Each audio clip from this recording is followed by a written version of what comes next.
गुरु भक्ति। एक चोर ने संत से कहा कि आज से आप मेरे गुरु, लेकिन मैं चोरी करना नहीं छोड़ सकता। गुरु ने कहा कि अब से तुम सभी महिलाओं को माता और बहन मानना।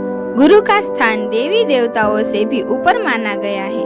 गुरु की बातों का पालन करने पर किसी का भी जीवन बदल सकता है।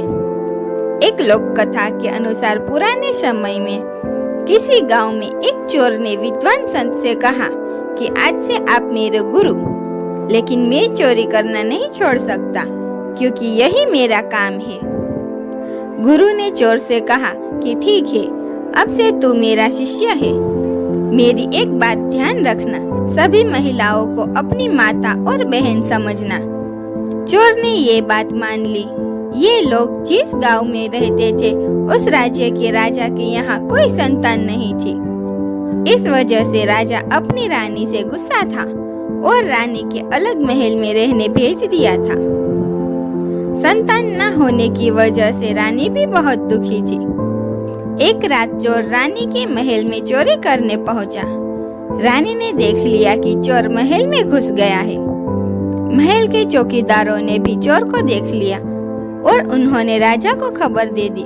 रानी ने चोर से कहा कि तू यहाँ कैसे आया है? चोर ने जवाब दिया कि मैं घोड़े से आया हूँ। रानी बोली, मैं तेरे घोड़े को सोने चांदी से लगवा दूंगी, बस मेरी एक इच्छा पूरी कर दे।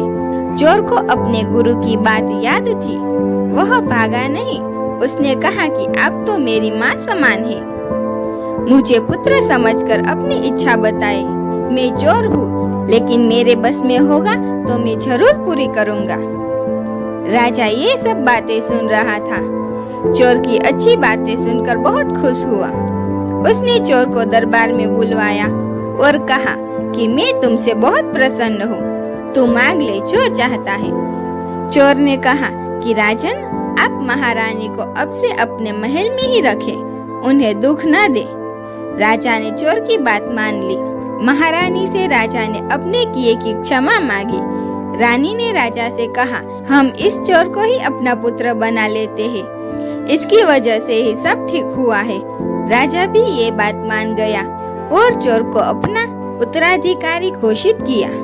सीख, गुरु की बातें जीवन में उतारने से किसी का भी जीवन बदल सकता है। चोर चोरी करता था, लेकिन उसने गुरु के उपदेश को ध्यान रखा और राजा रानी उससे प्रसन्न हो गए। एक चोर का जीवन बदल गया। हेलो दोस्तों, अगर आपने अभी तक मेरी चैनल को सब्सक्राइब नहीं किया तो जल्दी से जाके सब्सक्राइब कीजिए और लाइक करें, शेयर करें, कमेंट करें। Thank you.